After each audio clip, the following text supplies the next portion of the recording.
Bem, eu não era muito talentoso. Eu me formei como o segundo pior aluno da minha classe. Eu não fui muito à escola porque eu era, sabe, constantemente espancado, sofria bullying constantemente, então me tornei muito inseguro. E o único talento, sim, eu chamo de talento, é um grande dom que eu tenho. Eu tenho sempre ouvido essa voz na minha cabeça. E a voz vem de Deus.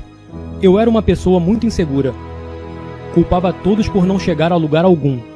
Eu culpava as pessoas que me chamavam de preto, culpava meu pai por me bater, culpava minha mãe por não ter estado lá. Na vida, as pessoas têm suas próprias dores, feridas e dificuldades às quais estão passando. E como uma criança jovem, você não entende isso e culpa todos pelo que você está passando. Mas a única coisa que eu digo é que eu nunca culpei Deus. E eu não sei porquê de não ter culpado Deus. Então sempre dei todo o crédito a simplesmente não botar, a culpa em Deus. Sempre assumir quem eu sou. E foi quando eu comecei a me culpar, por culpar todo mundo, que eu comecei a ter sucesso na vida. Eu não tinha mentores, não tinha nada, mas eu sempre tive Deus. Aos 16 anos, eu comecei a raspar a cabeça. E eu poderia mentir para todos vocês agora mesmo, e dizer mentiras sobre quem eu era e quem eu não era. Mas aquela imagem no espelho nunca mente para você. E eu sabia que o único jeito de consertar quem eu era seria passando de alguma forma pela fornalha da vida. E o militarismo se tornou essa fornalha. Eu tinha muito medo de pular de aviões. Eu tinha muito medo de atirar com armas. Eu tinha muito medo da minha própria sombra, de certa forma, e eu queria deixar isso para trás. E eu superei isso procurando pelas coisas mais difíceis que um homem poderia vivenciar. De novo, eu nunca culpei Deus, mas Deus definitivamente me colocou à prova algumas vezes. Então, eu estava nas Forças Aéreas e estava tentando entrar nas operações especiais. E já estava quase conseguindo, Eu estava terminando o treinamento, e eles descobriram que eu tinha célula falciforme. Essa doença me desqualificou de entrar nas operações especiais aeronáuticas. Então eu lutei com a Secretaria de Defesa. Eles travaram meu treinamento e mandaram começar do zero.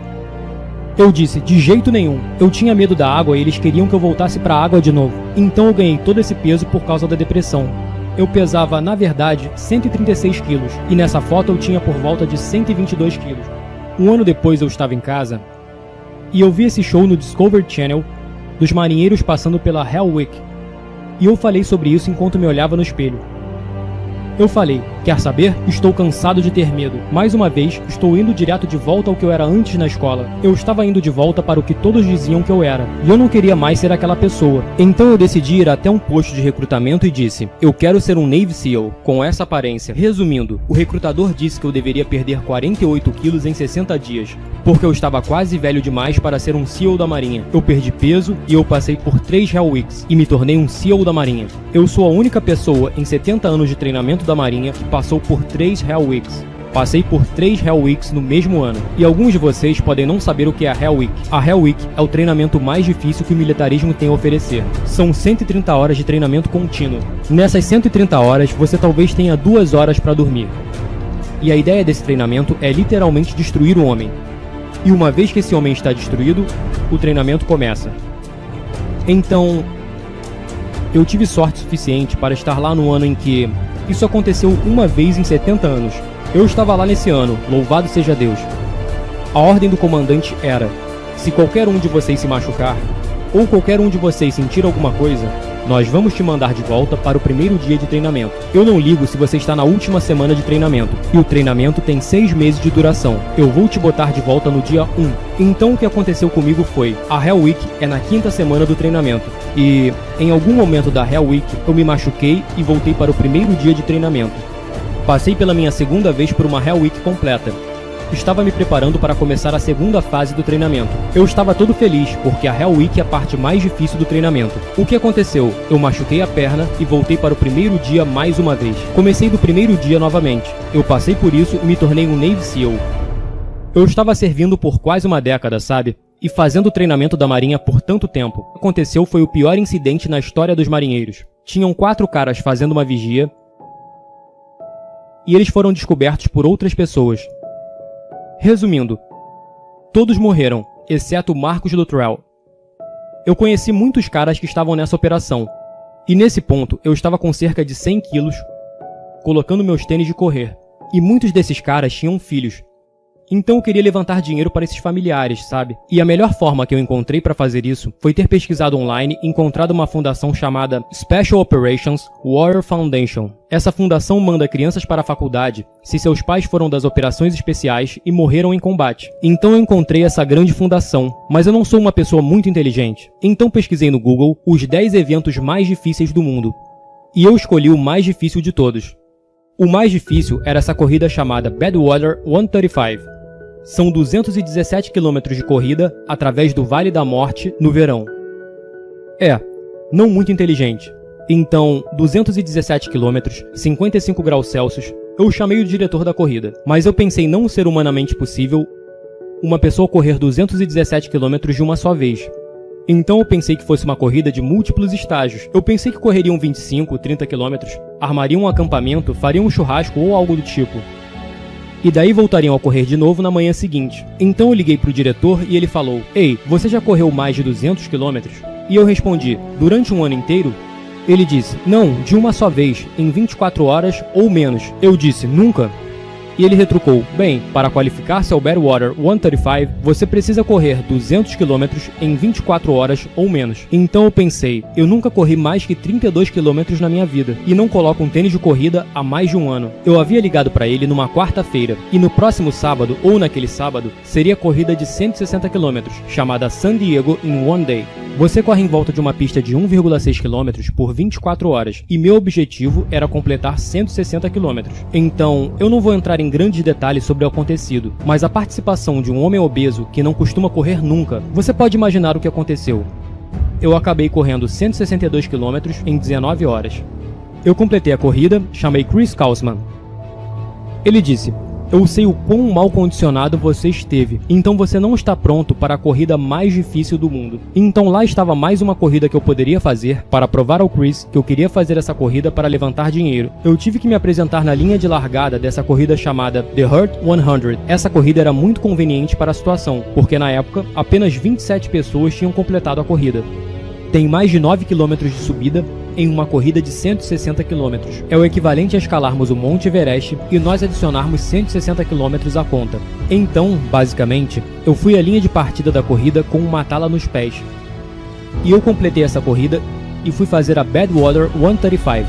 O que não contei a vocês foi, na minha terceira semana no inferno, então, quando você passa por uma semana no inferno, dizem que você perde 5 anos de sua vida.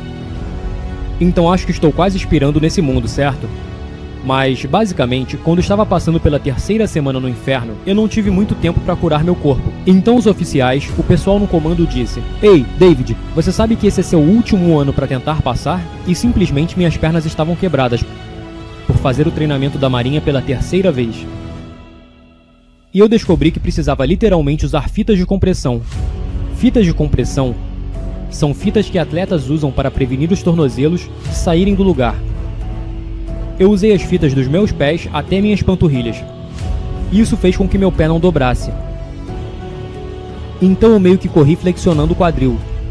E a primeira hora de corrida era muito dolorosa, mas então meus pés ficavam dormentes e eu conseguia fazer todo o treino desse modo. Foi assim que eu passei pelo treinamento da Marinha. Eu estive em todos os treinamentos de operações especiais, Delta Force, Rangers, Air Force Special Operations e Navy SEALs. Independentemente o quanto uma situação estiver difícil, vou querer ir até o fim para ver quem é David Goggins. E muitas pessoas desistem, porque é realmente um saco. É tão difícil e extenuante que o faz literalmente questionar quem você é como ser humano. Então o que descobri sobre as pessoas foi: o que as fazem desistir é pensar demais na situação futura.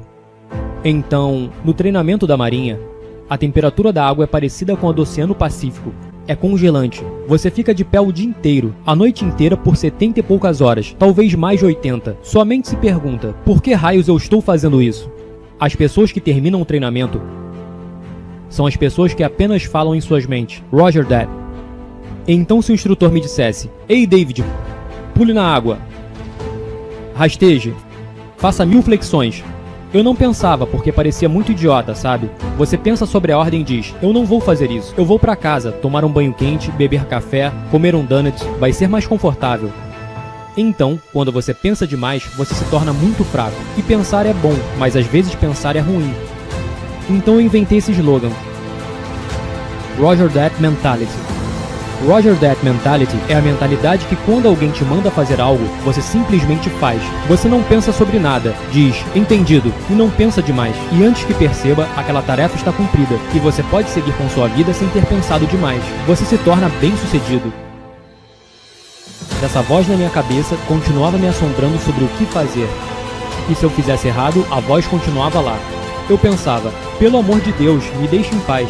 Estou tão cansado de pegar o caminho difícil, e esse caminho difícil, na verdade, era Deus, meio que me guiando através de toda a minha vida. E eu percebi que todos me perguntam como eu consegui chegar onde estou hoje sem ter um mentor, sem ter todas essas grandes coisas que as pessoas acham que precisam para ter. Sabe, as pessoas acham que você precisa ter os melhores pais e dinheiro e a melhor educação e um grande talento de atletismo e muitas outras coisas. E eu percebi, sabe, que eu sou tão grato por eu não ter deixado essa voz. Porque a voz me guiou para onde estou hoje. E por mais doloroso que tenha sido seguir essa voz e sempre dizer às pessoas os erros que cometia, eu me desculpava e tomava para mim a responsabilidade. Foi essa voz, especificamente, que me guiou até aqui. E essa voz era de Deus. Então, eu dou todo o crédito a Deus. Mais uma coisa, lembrem-se, tudo que vocês precisam é tomar fôlego. Eu conversei com pessoas que foram explodidas, pessoas que não tinham as pernas, e todos querem saber, sabe, encontre o seu 100%. Não é o meu 100%, é o seu 100%. Seja quem você for, encontre seu 100%. Tudo que você precisa para ser grande é tomar fôlego. Você não precisa de muito talento, você não precisa de qualquer outra coisa.